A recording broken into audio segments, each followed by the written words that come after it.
How to best grow your hair depends on a few things, including your hair type and genetics. Some people can grow their hair very quickly, and for others it's a much longer project. So, whilst there isn't one solution that works for everyone, Luna's rounded up a few things you could try. Make sure you've got a balanced diet. Make sure you're eating enough fruit and veggies to get your nutrients in. Protein will help too, because hair follicles are actually mostly made up of protein. Reduce the amount of heat that's applied. Too much heat from hair styling products such as straighteners, curlers and blow dryers can really dry your hair out, causing frizz and breakage. Keep the temperature as low as possible on your hair tools. Make sure you use a heat protectant and try out hairstyles that work with your natural hair. Trim your hair often. Whilst this literally sounds like the opposite thing to do when you're trying to grow your hair, small cuts can often boost the growth of healthy hair.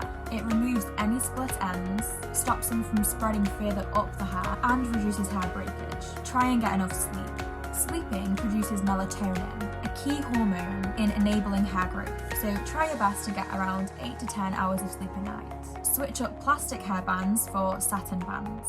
These tug on your hair less, preventing it from breaking. Try sleeping with a hair bonnet or a silk pillowcase. This prevents any tangling and hair breakage. Above all, be patient. Hair growth isn't an overnight job, but you will notice the difference over time. If you worry that you can't keep up a healthy hair routine, try taking one selfie a week or a day, depending on how quickly your hair grows, to see how your hair changes over time. I hope some of this helps you with your hair growth journey.